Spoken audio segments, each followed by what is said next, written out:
Now to a world of wilderness and waterfalls. We may be a 3-hour drive north of Sydney, and yet we're at such an elevation that the snow can fall here any day of the year. Welcome to the Barrington Tops.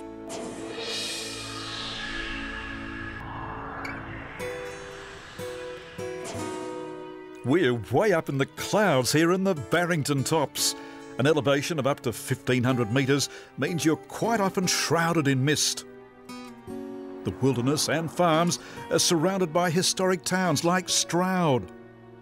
Local councillor Karen Hutchinson is showing us some of Stroud's charming buildings from the pioneering days. Stroud is a fabulous historic town. Lots of buildings, historic buildings, protected by the National Trust.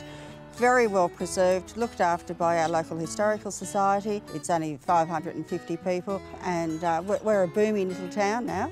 Some of the buildings are private residence now, but there are a few buildings that are open to the public and the public can go through. Stroud Post Office is a beautiful old building. It's a private residence, but it was also housed the first telephone exchange. And it services something like 750 households now with mail delivered every day, whereas not so long ago there was only mail delivered every second day in Stroud. Overlooking Stroud is the Barrington Tops National Park. This is home to one of the largest temperate rainforests on mainland Australia. Appropriate then that we explore these forests with Peter Beard. After all, he's a National Parks ranger who's passionate about the place. Peter, this is truly breathtaking, right on the edge of the escarpment with the Barrington Tops laid out right ahead of us there.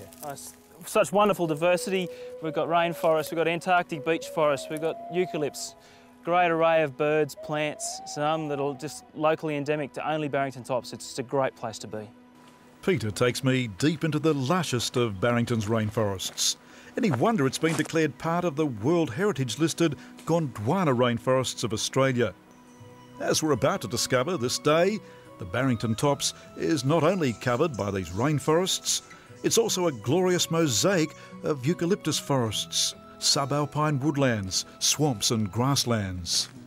Right now though, we're dazzled by an array of plant types that include some of the oldest trees on the planet. And the link to Gondwana land, the Antarctic beaches. Yeah, this family is related to other tree species that grew at the time Australia was part of Gondwana.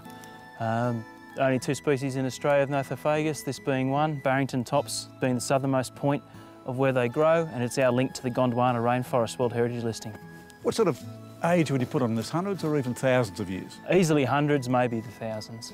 Peter, you're telling me that these trees now are a barometer for climate change, global warming. Given that we're the southernmost point of where they grow on Barrington, and they are potentially retracting further up the escarpment due to a change in the temperature, and there are some people that believe that we can use them as a barometer for that climate change with the heating up of the planet. Out of this forest of ancient beech trees, Peter Beard leads me into a completely different type of vegetation, a most unusual swamp. Now, what an amazing area we've got here. This is the Montane Swamp. Yeah, these high altitude swamps are a sponge. They soak up all the snow and high rainfall and then feed it into the river systems that flow down to the coast, the Hunter and the Barrington River. Endangered? Yes, endangered ecological community, and lots of other endangered species live around and within the swamps. And one of these endangered species you're telling me about is the broad-toothed rat. What have we got here? This is some of the evidence of the broad-toothed rat, Greg. A lot of the times with rare species, knowing they're here is just by following where they've been. For example, there's a fairly fresh scat. We know that it's a broad-toothed rat because of the lighter colour of it. They feed on the snowgrass around these swamps, and that's what gives it the lighter colour. Yeah, they make these sort of runways and a network of trails from clump to clump, a bit of protection for themselves and to get between each feeding site or even their dens. You say they're so endangered we won't see them below 1,300 metres, we'll only see them around the swamp here in the Barrington. Yeah, up here in Barrington. It's actually an endangered population because it's so removed from the other ones in New South Wales, which are in Kosciuszko, and it's only at this high altitude that we'll find it around these montane swamps. The same abundant rainfall that has kept the Barrington Tops National Park so green has also watered the fertile farmland that surrounds the tops. It's in this lush land that you can spot a flock of crimson rosellas. Some property owners here breed exotic creatures like herds of llamas from South America and Nubian goats, goats of Middle Eastern heritage that are distinguished by their Roman nose and large pendulous ears. But the traditional grazing animal here is cattle. Barrington beef has become a much sought-after meat, thanks to the pure mountain water and pristine environment here that is ideal for raising cattle. Push them over, Paul, push them over. Today, we're taking part in a roundup at Camp Cobark, a fully operational cattle property owned by Big Al, Alan Schultz. Alan, you're into your 60s. Yes. Life on the land, is it tougher than ever? It's getting tough, more hectic. Once, 30 years ago, life was sort of nice and steady, no rush. But nowadays, the last few years, it's a rush all the time. It's not sort of take your time, what you got tomorrow to do to finish the job. Well, if you don't get the job done today, well, you don't sort of get the job done. To learn cattle, and you have to sort of grow up with them. You can't learn it overnight. And there's a different style of cattle farming now than what there was. The people that are left on the land now are the ones that we have dirt in the vein. We don't have blood, we have dirt. We love the land, and therefore we will put up with a lot. We'll battle on, and we'll get through. And Alan, the cattle we're mustering, what's the secret? It's not to be too fast, just to poke them along.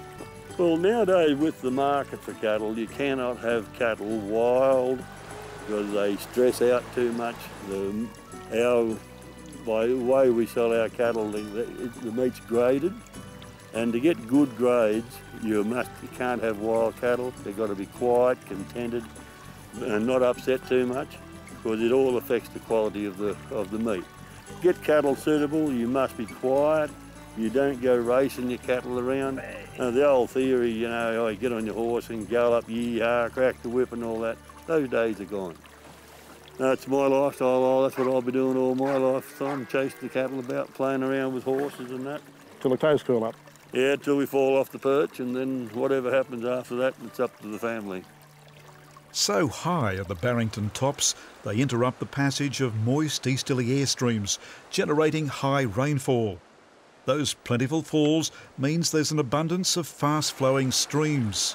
That in turn has created challenges for kayakers. Barrington River, pretty special place. Yeah, amazing place, a beautiful place. Barrington River is a really good canoeing and kayaking river, good for beginners and intermediates. At low water we can paddle all year round, and then when the wet season comes we get really big high water, so good for all level of paddlers. The most important thing is, like anything, any sport, we look to where we want to go. If I want to turn left, look left, take the stroke out wide. Okay, if I want to go right, I look right. Okay, the river will soon bring you unstuck pretty quick if you're focusing on all the negatives. So we want to focus on all the positives. We want to focus on the line we want to go to and paddle to it to get down it. Well, thanks for the tips, Brian. Now to put them into practice as we kayak down the Barrington River. Brian's put me out in front. Does he know something I don't? Certainly the Barrington is flowing fast and furious, and there's plenty of rocks making this a real obstacle course. Rapid after rapid we power through. This is a high-performance kayak we're using today, meaning it can turn on a button. It's also easy to flip over if you're not completely in control. Quite obviously I'm not. Going really well. But Brian is thoroughly in control, showing off how manoeuvrable he and his kayak are.